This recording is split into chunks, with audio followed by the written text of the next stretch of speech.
আসসালামু আলাইকুম, আপনারা সবাই কেমন আছেন? আশা করি আল্লাহর রহমতে আপনারা সবাই ভালো আছেন। আমি গত পর্বে বলেছিলাম এলিয়ন প্রিমিও গাড়ি স্ক্যান করে দেখাবো। আমি স্ক্যান করে দেখানোর জন্য যে ওয়ারিংগুলো দেখতেছেন, এই ওয়ারিংগুলো আমি ফিটিং করছি।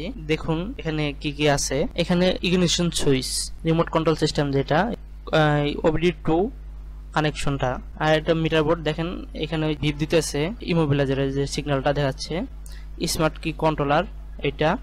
এরপরে আছে আমাদের ভিতরে ফিউজ বোর্ড, আপনার ড্যাশবোর্ডের ভিতরে যে ফিউজ বোর্ডটা থাকে সেটা হলো এইটা। দেখুন এই যে ফিউজ বোর্ড, দেখেন ফিউজগুলো লাগানো আছে। এটা ডোর কন্ট্রোলার, হেডলাইট কন্ট্রোলার। এটা হলো বাইরে ইঞ্জিনের যে ফিউজ বোর্ডটা থাকে, এটা হলো ইঞ্জিনের ফিউজ বোর্ড। আর এটা হলো আপনাদের কন্ট্রোলার, ইঞ্জিন কন্ট্রোলার যেটা। আর ইঞ্জিনের ওয়ারিং গুলা এখানে নাই, জাস্ট খালি আমি ডাটাটা খালি শো করে যাতে করে, সেই কারণে আমি এই কানেকশন গুলা করছি এখানে। কারণ ইঞ্জিনের ওয়ারিং তো আমাদের দরকার নাই, আমাদের ডাটা শো করলেই হয়েছে। দেখেন ব্যাটারির সাথে আমি কানেকশন করছি। আমি এখনই আপনাদের অন করে দেখাবো। দেখেন আমি সুইচ অন করতেছি, দেখেন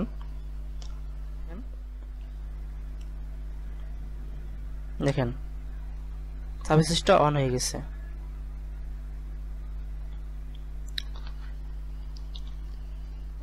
এখন আমরা কম্পিউটারের সাথে Toyota Techstream BCI কেবলটা কানেক্ট করব। দেখেন BCI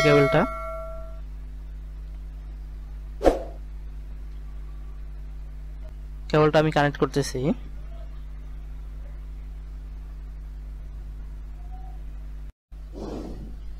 দেখুন আমি কানেক্ট করতেছি কম্পিউটারের সাথে। এখন আমরা সফটওয়্যারটা অন করব।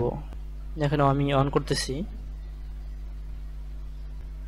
এখন এই সফটওয়্যারটা, এই যে দেখেন সফটওয়্যারটা রান হয়ে গেল। এখন আমরা এই বামে কানেক্ট টু ভেহিকেল এখানে ক্লিক করব।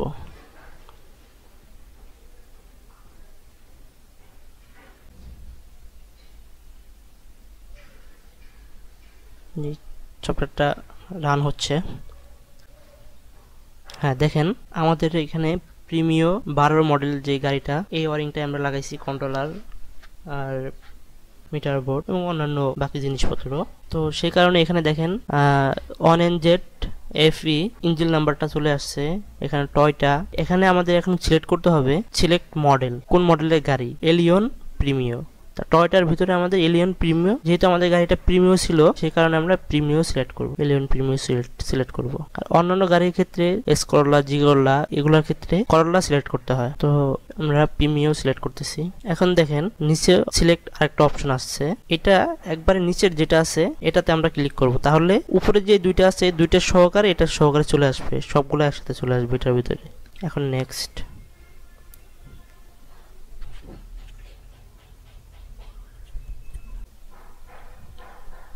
এখন দেখেন এখানে ইঞ্জিন, আমাদের আগের ভিডিওতে আমি বলছিলাম যে ওইখানে টাউন এসের ক্ষেত্রে EFI আসছিল। তো আমি বলছিলাম যে অন্যান্য গাড়ির ক্ষেত্রে এটা ইঞ্জিন আসবে। এটা দেখেন ইঞ্জিন আসছে, আমরা ইঞ্জিন সিলেক্ট করি, ইঞ্জিনের কোডগুলো দেখি। এখন এই ডানে অ্যারো চিহ্নটাতে ক্লিক করব।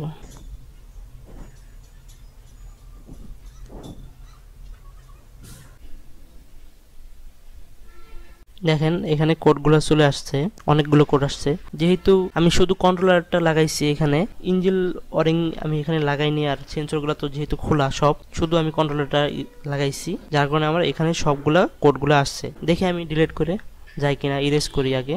এখানে ইরেজ ক্লিয়ার, ওকে।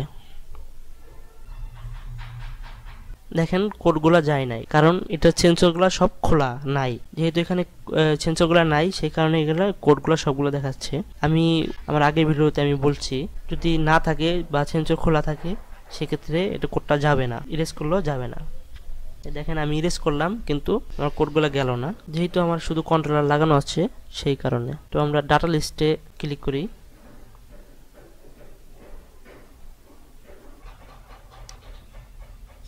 দেখেন ডাটা লিস্টের সবগুলো ডিটেল দেখাচ্ছে কিন্তু সব অফ আছে এখন, কারণ যেহেতু আমার এখানে ইঞ্জিন নাই, স্টার্ট করা নাই, সেই কারণে আমার সব অফ দেখাচ্ছে। এটা ইঞ্জিনটা থাকলে আমার সবগুলো এখানে ডাটা আরো শো করতো যে কোনটা কি পরিমাণে কাজ করতেছে। আপনাদের রানিং গাড়িতে লাগাবেন তখন ঠিকই এটা শো করবে। এখানে এই যে RPM 0, কারণ আমার তো ইঞ্জিনই নাই এখানে, শুধু দেখানোর জন্য আমি এটা করছি।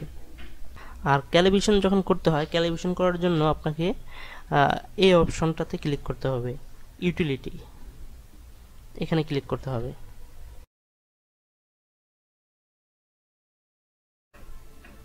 হ্যাঁ, এইখানে আসছে, ঠিক আছে। তখন আমাদের যে কাজটা করতে হবে ক্যালিব্রেশন করার জন্য, সেটা রিসেট মেমোরি, এবারে অন্যান্য যে অপশনগুলো আছে সেগুলো করতে হবে। তো এটার জন্য আমি আলাদা আরেকটা ভিডিও দিব, সিভিটি ক্যালিব্রেশনের ফুল ডিটেলস ভিডিওটা আমি দিব, এটা পরবর্তী ভিডিওতে আমি দিব। তো এখন ট্রাভেল কোডে আবার যাচ্ছি আমরা, ট্রাভেল কোড, আমরা আগের মেনুতে চলে যাচ্ছি, সিস্টেম সিলেক্ট। এখন দেখেন আমাদের এইখানে হেডলাইট অটো লেভেলিং একটা কন্ট্রোলার লাগানো আছে, ওইটা শো করবে, আর বাকিগুলা এবিএস এর কন্ট্রোলার এখানে খোলা, এবিএস মডেল লাগানো নাই। হ্যাঁ, এসআরএস এয়ারব্যাগ এটাও খোলা আছে। তো আমরা আগে ওটা দেখি, হেডলাইট অটো লেভেলিং, এইটা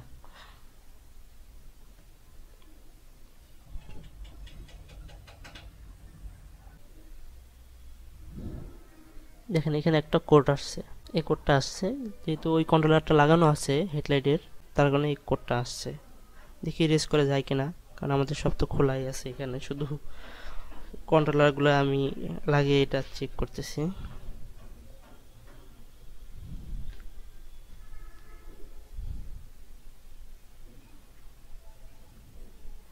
দেখেন কোডগুলো যায় নাই। আচ্ছা, আমরা আবার সিস্টেম সিলেক্টে যাই। আর আপনাদের যার এই সফটওয়্যার লাগবে কেবল সহকারে নিতে পারেন বা কেবল ছাড়াও নিতে পারেন, তারা আমার সাথে যোগাযোগ করবেন। ভিডিওর ভিতরে নাম্বারটা দিয়ে আছে আর ঠিকানা দিয়ে আছে, সেই ঠিকানা আসতে পারেন আমার কাছে।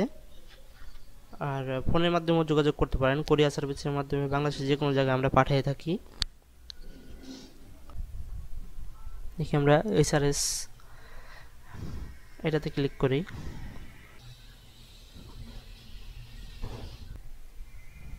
দেখেন এসআরএস এর কন্ট্রোলার খোলা, এই কারণে এটা ম্যানুয়ালি এটা চেক করতে বলতেছে ওরা, এই কারণে এটা এরকম উঠছে। আর অন্যান্য যে বিষয়গুলো এবিএস এর, এটা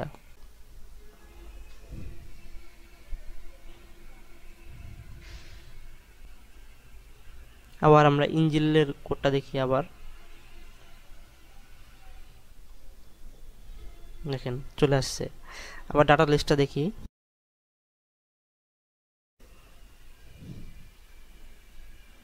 দেখেন চলে আসছে।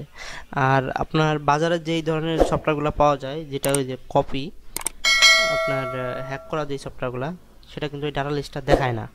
আর আমারটা কিন্তু দেখেন এটা অরিজিনাল সফটওয়্যার, এটা ডাটা লিস্টটা ঠিকমতো দেখাচ্ছে। আর ওই সফটওয়্যারগুলো ডাটা লিস্টটা আসলেই আপনি সফটওয়্যারটা ক্লোজ হয়ে যাবে, প্রোগ্রামটা ক্লোজ হয়ে যাবে, বন্ধ হয়ে যাবে। তো আপনাদের যাদের সফটওয়্যারটা লাগবে তারা আমার সাথে যোগাযোগ করবেন।